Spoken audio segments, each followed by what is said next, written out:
लाठी मारी है ना बीजेपी वाले, ले लिया ना स्वाद।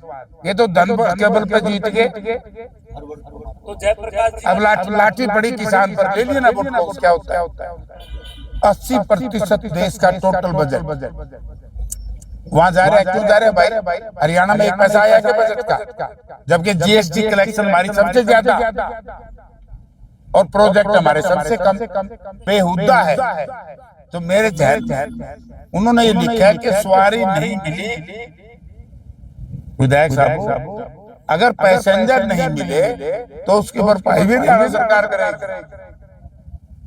वो फिक्स है कितनी सीट उड़ान में देगी। क्या 18 नंबर से कांग्रेस ने जिसको टिकट दी है, जिसका पर्चा कैंसिल हुआ, वो कांग्रेस का कार्यकर्ता था। तो कांग्रेस का कार्यकर्ता था जो, तो कांग्रेस दफ्तर में आया था उनके लेना नायब सैनिक लोगों से पूछा जाता है, बीजेपी के नेताओं से पूछी जाती है ये बात कि जयप्रकाश जेपी जी यहाँ से सांसद है कांग्रेस के, तो कितना असर पड़ेगा नगर निगम इलेक्शन पर। तो वो एक ही बात कहते हैं कि जेपी तो थापी मारने वाले। लाठी कुकर मारू भाई।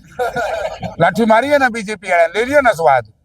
ये तो धन केबल पे जीत गए, तो जयप्रकाश अब लाठी पड़ी किसान पर, ले लिया ना वोट लोकसभा। लाठी पड़ी मजदूर पर, ले लिया ना वोट।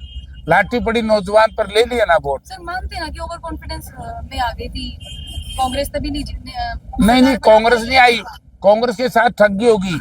मैंने देखा है मैडम जिस तरीके से धन बल, अब तो हमें कहने की जरूरत नहीं, अब तो नए पर्सन मारे पे पूछो। अमेरिका तो कितना रुपया आया मेहराने के लिए, शर्म की बात है कि नहीं? वैसा ही बता दो। फिर वैसे तो किसान आंदोलन पे भी लगा था कि 500 करोड़ आए हैं फॉरेन से। किसने लाया था?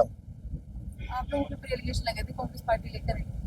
कांग्रेस पार्टी लेके आई, पर खिलाफ पर्चे दर्ज करो। कांग्रेस के खिलाफ पर्चे दर्ज करो। अगर हम विदेश से धन ले आए हैं, मैं ले आया तो मेरे पे करो पर्चा दर्ज, खुली छूट। और नहीं ट्रंप साहब कह रहे हैं तो उसमें बताओ। ट्रंप साहब तो यही कह रहे हैं कि मोदी को बदलने के लिए फंडिंग हुई। बयान ठीक पढ़ ले। हाँ बयान ठीक पढ़ ले के गया है। मैं थोड़ा गणा को नहीं पढ़ना जानता, लेकिन मेरे तो रहे विद्वान लोग बैठे हैं, मैंने पता सारा बता दे कि हुआ क्या है। बोल के दिखाओ ना बीजेपी के लोग। मोदी को क्या बदलना है? मोदी तो बच गया, जनता तैयार बदल ही दिया। अरे भाई मोदी जी तो जीत के नहीं आए, मोदी को तो बदल दिया। ये तो दूसरी पार्टियों के सहयोग से सरकार बनाई है, मोदी को तो बीजेपी को तो बदल दिया। सैद्धांतिक तौर से बदल दिया कि नहीं बदल दिया? आपको मालूम है लोकसभा में क्या होता है? 80% देश का टोटल बजट वहां जा रहा है। क्यों जा रहा है भाई? हरियाणा में एक पैसा आया क्या बजट का? जबकि जीएसटी कलेक्शन हमारी सबसे ज्यादा और प्रोजेक्ट हमारे सबसे कम। तो ये बात हम लोगों को बतावांगे नहीं, टैक्स तो आप बांधे। हाँ, अरे टैक्स बोका है कहीं बीजेपी वाले बाहर खर्च करने लग रहे हैं। ये सारी बातें हम बताएंगे। साहब जो एयरपोर्ट को लेकर आपने बोला कि आप निरीक्षण करेंगे, टीम को लेकर, कौन सा का करूंगा? पूरा को नहीं करूं मैं। जड़ है दिल्ली 6 तारीख को, जहां टोटल सिविल एविएशन डिपार्टमेंट रहता है, उसमें हर चीज आपके सामने एक मैंने रिक्वेस्ट करी है। ऊपर नाम नहीं लूंगा, तो कमेटी कॉन्स्टिट्यूट हुई है, आपको एक एक चीज आपके सामने बता दी जाएगी। जैसे जैसे करके अगर इन्होंने एयरपोर्ट स्टार्ट कर दिया तो सकते देंगे आप इसके एक हाँ इंटरनेशनल एयरपोर्ट एक दिन में हो जाएगा। इंटरनेशनल एयरपोर्ट स्टार्ट करो। जहाज तो कदे उड़ा लो, डोमेस्टिक तो कदे उड़ा लो, लेकिन अच्छा उसमें भी एक बात रही, तो अलायंस एयरलाइन से इनका एमओयू हुआ है, वो इतना बेहुदा है।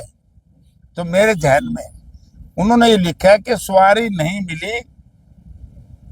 विधायक साहब, अगर पैसेंजर नहीं मिले तो उसकी भरपाई भी हरियाणा सरकार करेगी। वो फिक्स है कितनी सीट उड़ान में देगी। अभी बहुत चीजें जनता के सामने खुलेंगी, ड्रामा है। फिर देर क्यों कर रहे हैं?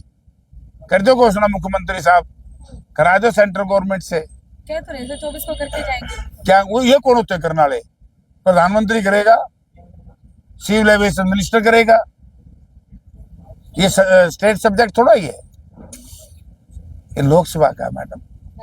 हाँ मैं थोड़ा जानू हूँ, तो एक इस बार शहर के 20 वार्डों में जो है कांग्रेस पार्टी सिंबल पर प्रत्याशी नहीं उतार पाई, तो मेयर चुनाव कैसे? कौन कह रहे नहीं उतार पाई? एक तो रद्दी हो गया सर आपका वार्ड नंबर 18 वाला। वो तो कर दिया ना, डर दिया ना। हमारा कैंडिडेट मजबूत था। अरे तो हमने लोकसभा में कौन देखा कि मेरे वाला एक कितने बेईमान प्रवृत्ति के लोग हैं। पहले मेरे नॉमिनेशन भरने में देरी कराई, फिर स्क्रूटनी वाले दिन आपने देखा होगा 3:30 4:30 5 बजे तक फैसला नहीं हुआ। फिर मेरे खिलाफ एक एप्लीकेशन दिलवाई चुनाव आयोग को, फिर चुनाव आयोग ने रिजेक्ट कर दिया। फिर चुनाव आयोग से वापस यहाँ आए क्योंकि बीजेपी को बेरा था भाई जेपी और कांग्रेस पार्टी की जीत निश्चित है। सिर्फ मेरा कैंडिडेचर कैंसिल करने के लिए कितना भरसक प्रयास इन लोगों ने किया। और फिर मेरे खिलाफ पिटीशन भी डलवाई थी, पिटीशन भी तो हाईकोर्ट ने कोई नहीं मानी। तो ये नहीं मारा, इसका कैंसिल कर दिया। लेकिन जो इसके स्थान के ऊपर जो उम्मीदवार आया है बहुत मजबूत है। हम 18 से जीतेंगे। क्या 18 नंबर वार्ड से जिनको कांग्रेस की टिकट मिली, क्या वो कांग्रेस का कार्यकर्ता था? हैं? क्या 18 नंबर से कांग्रेस ने जिसको टिकट दी है, जिसका पर्चा कैंसिल हुआ, वो कांग्रेस का कार्यकर्ता था? तो कांग्रेस का कार्यकर्ता था जो, तो कांग्रेस दफ्तर में आया था, वो क्या लेना होता?